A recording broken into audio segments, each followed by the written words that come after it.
Sim, sem dúvida, Deus é bom. Asaf escreveu no Salmo 73, e eu tenho aqui a versão contemporânea, que diz assim: sem dúvida, Deus é bom, bom para os bons, bom para os de bom coração. Mas quase o deixei escapar, quase deixei de ver sua bondade, porque eu estava olhando para o outro lado, observando as pessoas que alcançaram o topo, invejando os ímpios que tinham sucesso, que não têm com que se preocupar e nenhum problema para resolver. Pretensiosos, arrogantes, vestem-se com os insultos da última moda, mimados e fartos, enfeitam-se com as tiaras da tolice. Eles zombam usando palavras que ferem, utilizando-as também para intimidar. Estão cheios de vazio, perturbando a paz com conversa fiada. E o povo os escuta. Você acredita? O povo os escuta. Como cachorrinhos sedentos, o povo lambe cada palavra desses ímpios. O que está acontecendo? Deus saiu para o almoço? Volta logo. Os ímpios estão com tudo, alcançam o sucesso e ajuntam riquezas. Perdi tempo jogando conforme as regras. O que eu ganhei com isso? Asaf, da época de Davi, responsável pelo departamento de música da casa de Deus, estava neste salmo demonstrando completa indignação contra a realidade observada por ele a respeito da vida dos ímpios. Os ímpios que viviam bem, com muita arrogância, pretensão, estavam sempre à vontade, humilhando a quem quisessem humilhar, zombando do próprio Deus. E Asaf se incomoda com isso. Mas interessante que ele começa o salmo dizendo: Deus é bom. Sim, Deus é bom para os bons. Por que ele começa com essas palavras, conforme a versão contemporânea? Porque Asaf tinha convicção de que Deus é justo. Ora, Jesus Cristo mostra isso claramente. Inclusive, a pessoa que mais fala sobre a condenação eterna na Bíblia é o próprio Jesus. Basta que você leia os evangelhos. Jesus foi muito enfático ao dizer que é melhor entrar no reino de Deus, no céu, sem um pé, ou sem uma mão, ou sem um olho, do que entrar na condenação eterna com o corpo completo. Obviamente que se trata de uma mensagem simbólica e espiritual, mas o princípio que nós temos aí, a partir desta palavra do Senhor Jesus, é de que Deus efetivamente é justo, Ele é bom para os bons, ou seja, Deus é reto, ama a equidade, Deus é o juiz perfeito, o juiz íntegro, Ele ama a sua criação, ama as criaturas que por ele foram feitas conforme a sua imagem e semelhança, mas por haver dado às suas criaturas o livre-arbítrio e por haver oportunizado a todos nós a graça da salvação através de Jesus Cristo, Deus julgará cada um de nós conforme as nossas atitudes, as nossas ações. Sim, Deus espera que nós tomemos a decisão de nos aproximarmos dele através de Jesus Cristo.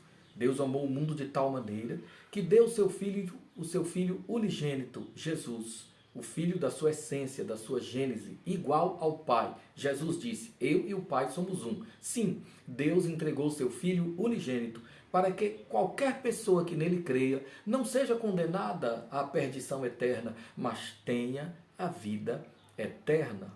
Deus é justo, Ele é amor, mas é justiça.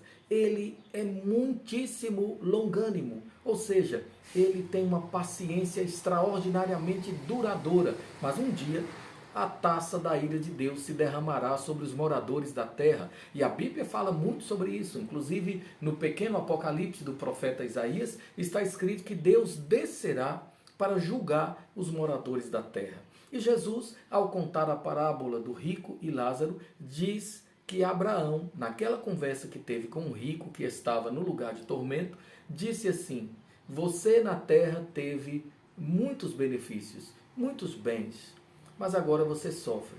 Sofre o quê? As consequências da rebelião, da rebeldia, da desobediência, da obstinação e dureza de coração. Isso significa justiça.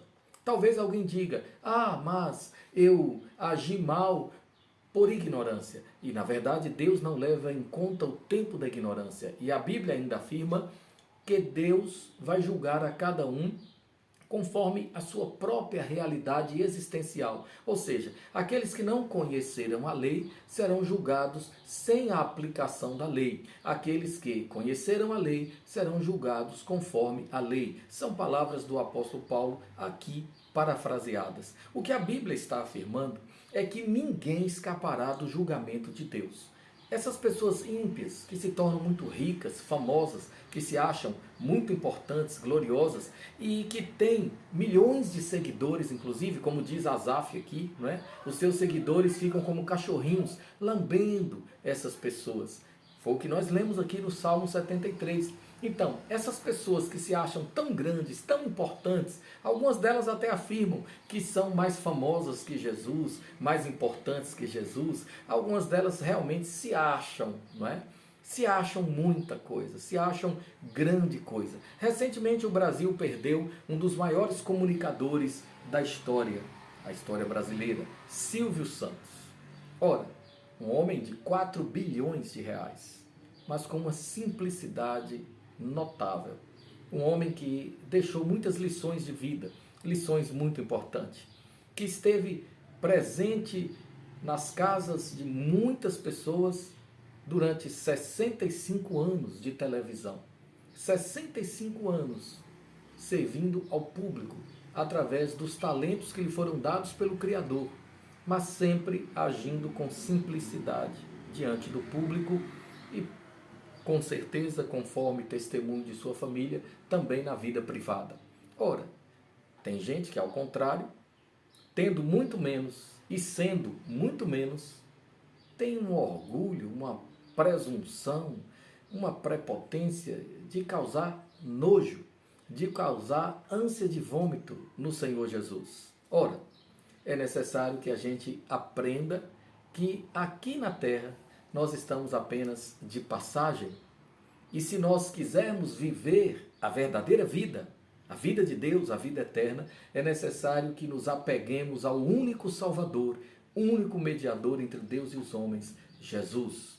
Portanto, ao lermos o Salmo 73, escrito pelo salmista Asaf, nós precisamos entender que a glória dos homens é fútil, é efêmera. A glória dos homens ímpios é passageira.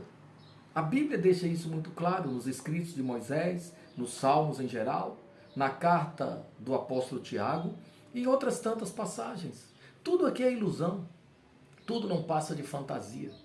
Porque as pessoas se apegam tanto às bobagens desse mundo. Aquele que ama o mundo, o amor de Deus não está nele.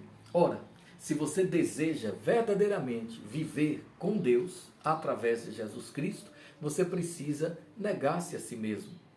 Jesus disse: aquele que amar a sua vida, perdê-la-á, mas aquele que aborrecer a própria vida por amor de Jesus e do Evangelho, e ele diz assim, por amor de mim e do Evangelho, achará a vida eterna. Então, observando o Salmo de Asaf, nós chegamos à conclusão de que não vale a pena ganhar o mundo inteiro e perder a sua alma, conforme o Senhor Jesus declarou. Deus é bom para os bons. Como assim, Asaf? Deus é bom para os bons. Ele quer dizer o seguinte: Deus castigará os ímpios, Deus punirá os maus, Deus lançará os rebeldes na tormenta.